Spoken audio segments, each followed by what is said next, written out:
अस्सलाम वालेकुम नाजरीन। इस एपिसोड के आगाज में हम देखते हैं कि उरहान साहब अपने सिपाहियों के हमरा कराजा हिसार के करीब मौजूद जरकुतै साहब के पास आते हैं। उरहान साहब आकर पूछते क्या सूरत हाल है जरकुतै साहब। तो जरकुतै कहता जैसा आपने हुक्म दिया था मेरे सुल्तान, जंगल के चारों तरफ से चरवाहों की आग आसमान को छू रही है। और उरहान साहब किले की जानब देखते हुए पूछते और किले में क्या खौफ इन पर छा गया है। जरकुतै कहता ऐसा कैसे नहीं हो सकता मेरे सुल्तान, ऐसा छाया है कि गाफिल ये समझते हैं कि हमने पूरी ताकत से किले का मुहासरा कर लिया है। उरहान साहब कहते अच्छा अब दूसरे जाल की बारी है। थोड़ी देर में जब वो बाज़ंतीनी सिपाहियों को हम पर हमला करते देखेंगे तो वो किले से बाहर आएंगे और देखेंगे कि दुनिया कितनी बड़ी है। तो शहजादी कहती इस जाल के सामने इनके बचने के इम्कानात ना होने के बराबर हैं सुल्तान उरहान। उरहान साहब कहते जाल तो ठीक है लेकिन हमें आगे का भी सोचना होगा। कराजा हिसार को लेने के बाद महाज कम करना जरूरी है। और फिर दरसून को बुलाते हैं और उससे कहते हैं तुम्हारे भाई की शुरू की गई इस जंग को बगैर हथियारों के खत्म करने का वाहिद रास्ता तुम्हारे बाबा है। मैं चाहता हूं कि तुम जाकर याहशी साहब से खुफिया तौर पर बात करो। तो दरसून कहता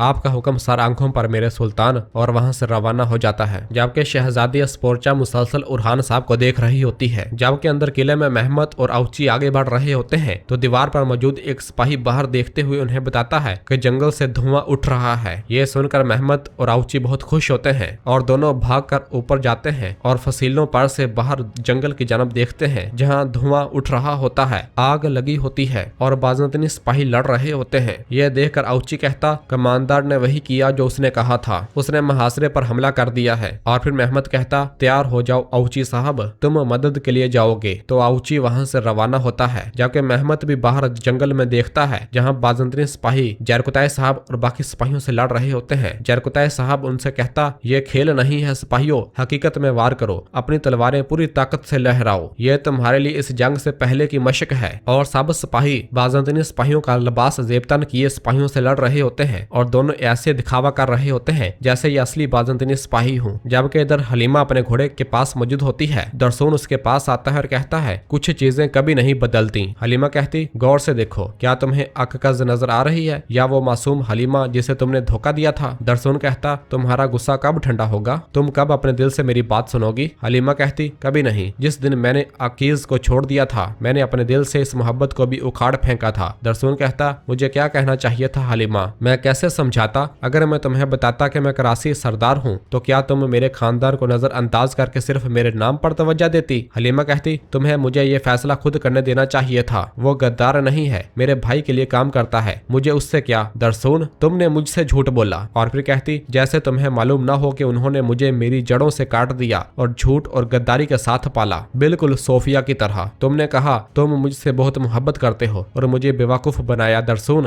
तुमने मेरे सबसे बड़े जख्म पर वार किया। दरसून कहता हलीमा कहती जाओ अब जाओ करासी ओगलू, मैं अपने सुल्तान के हुक्म की वजह से तुम्हें बर्दाश्त कर रही हूँ लेकिन अपना फर्ज निभाओ और फिर कभी मेरे करीब मत आना। तो दरसून कहता मैं जाऊंगा, मैं जा रहा हूँ ताकि तुम्हारे भाई हमारे सुल्तान को ये ना लगे कि मैंने उनके हुक्म की नाफरमानी की है, तुम इत्मीनान रखो। हलीमा कहती अच्छी बात है, ये बेहतर होगा। और घोड़े पर सवार होती है और वहां से रवाना हो जाती है। तो पीछे से दरसून कहता मैं जाऊंगा लेकिन अगर मैं दरसून हूँ तो मैं अकीज को वापस लाऊंगा और तुम्हारा दिल दोबारा जीतूंगा, सरदार की बेटी मैं जीतूंगा। जबकि इधर खलील भागता हुआ उरहान साहब के पास आता है और आकर कहता है मेरे सुल्तान बोरसा से खबर है। उरहान साहब पूछते खैर है खलील। तो खलील बताता है अलाउद्दीन साहब जब शहनशाह के कबीले से वापस आ रहे थे तो उन पर घात लगाकर हमला किया गया, उनकी हालत नाजुक है, हमारे तमाम सिपाही शहीद हो गए हैं, हमारा बहुत बड़ा नुकसान हुआ है। यह सुनकर सब परेशान हो जाते हैं। और फिर खलील बताता है दुमरल और बालाबान शहीद हो गए। यह सुनकर उरहान साहब पूछते ये किसने किया, शहनशाह ने। तो खलील कहता हाँ शहनशाह और दमीर खान। जब उन्हें अलाउद्दीन साहब मिले तो यजीद उन्हें मारने के लिए उनका पीछा कर रहा था, उन्होंने आखिरी लम्हे उसे बचा लिया। यह सुनकर अब्दुर्रहमान गुस्से से कहता गद्दारों का गिरोह, वो सिर्फ घात लगाकर पीछे से वार कर सकते हैं। और फिर हलीमा कहती गद्दार। जबकि इधर कराजा हिसार में महमद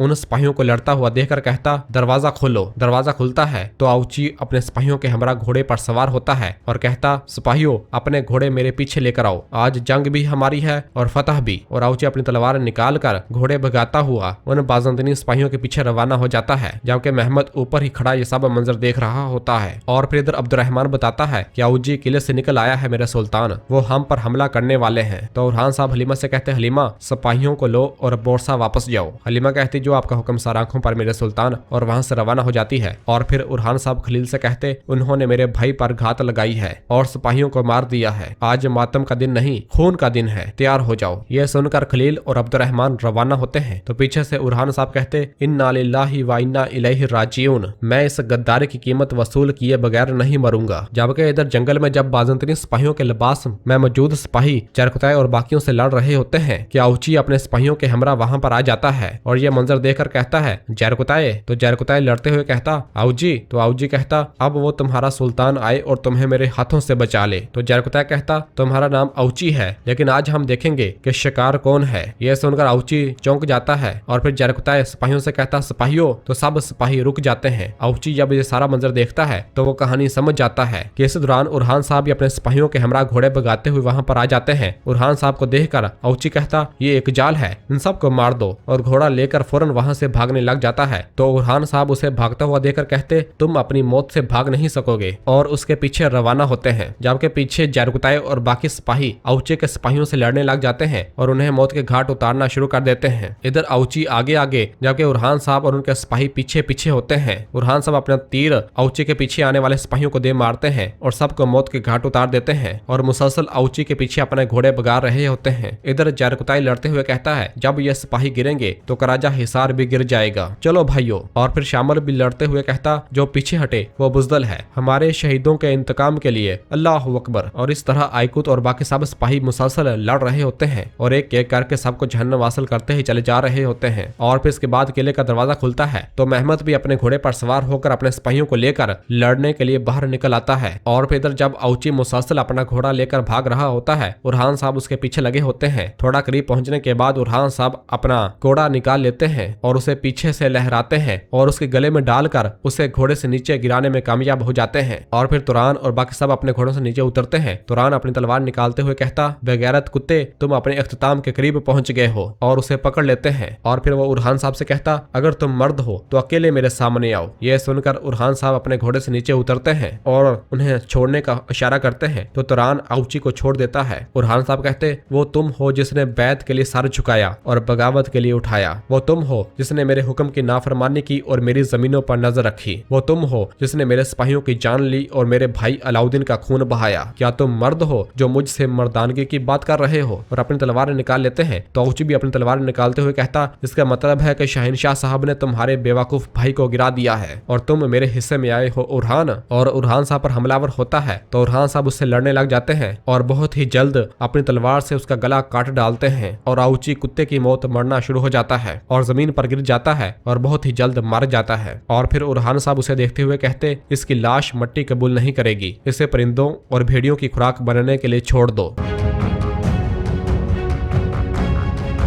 जबकि इधर जंगल में जरकुताई साहब और बाकी सब सिपाही आउची के सिपाहियों से लड़ रहे होते हैं और सबको मार दिया जाता है। आयकुत कहता, चलो सिपाहियों, फतह हमारी है, अल्लाह अकबर। और सब अल्लाह अकबर के फलाग शिगाफ नारे बुलंद करने लग जाते हैं। इस दौरान आयकुत को एक तीर आ लगता है और फिर एक और तीर आ लगता है। यह देखकर जरकुताई कहता, आयकुत, और भागता हुआ आयकुत के पास आता है। कितने में बड़ी तादाद में सिपाही उनकी जानब भागते हुए आ रहे होते हैं। जरकुताई आयकुत से कहता, दो तीर तुम्हारा क्या बिगाड़ सकते हैं? आयकुत कहता, कुछ नहीं कर सकते। और फिर मुस्तफा उन्हें देखते हुए कहता, ये शाहिनशाह के सिपाही हैं, हम फंस गए हैं। इतने में ही पीछे से मेहमद भी अपने सिपाहियों को लेकर आ जाता है और आकर कहता, इन सब को मार दो। हुक्म मिलते साथ ही उसके सिपाही उरहान साहब के सिपाहियों पर हल्ला बोल देते हैं और दोनों अतराफ के सिपाही एक दूसरे से लड़ने लग जाते हैं। जबकि इधर जब आउची की लाश को उरहान साहब देख रहे होते हैं तो इस दौरान शहजादी अस्पोर्चा अब्दुर्रहमान के हमरा वहां पहुंच जाती है और करीब आने के बाद अपने घोड़े से नीचे उतरती है और उरहान साहब के पास आती है और आउची की लाश को देखती है तो कहती है, हम हर तरफ से गद्दारों में घिरे हुए हैं और हर तरफ से मुनाफिकों में, हम इस तरह किस पर भरोसा कर सकते हैं उरहान साहब? तो उरहान साहब कहते, ये गद्दारी की सजा है, इन सब का अंजाम यही होगा। और अस्पोर्चा को परेशान देखकर पूछते हैं, क्या तुम कमांडर की बातों के बारे में सोच रही हो? तो शहजादी हाँ में सर हिलाती है और कहती है, जिसने मेरे बाबा को धोखा दिया वो इनका अपना पोता है, वो अकेले इससे नहीं निमट सकते। रोम की दीवारें ऊंची हैं लेकिन वो अंदर से गद्दारी की वजह से बर्बाद हो चुकी हैं। मैं चाहे कितना ही गुस्सा क्यों ना करूं, शायद मेरे बाबा सही हैं। उरहान साहब पूछते पूछते किस बारे में? शहजादी कहती तुम्हारे साथ शादी के बारे में, रोम को बचाने के लिए। शायद यही मेरी किस्मत है। ये सुनकर उरहान साहब शहजादी अस्पोर्चा की आंखों में देखने लग जाते हैं। कितने में ही बड़ी तादाद में सिपाही आ जाते हैं और कहते हैं भागो, इन्हें घेर लो। और चारों तरफ से उरहान साहब और उनके सिपाहियों को घेर लिया जाता है। और फिर अगले ही पल हम देखते हैं कि शहनशाह और दमीर खान भी वहां पर आ जाता है और आकर कहता है तुम रास्ते के इख्तिताम पर पहुंच गए हो उरहान। तो उरहान साहब कहते तुम जिस मकसद के लिए हथियार उठाकर आए हो वो कुछ और नहीं बल्कि तुम्हारी मौत है। मैं तुमसे अपने सिपाहियों की जानों के बदले जान और अपने भाई के खून के बदले खून लूंगा।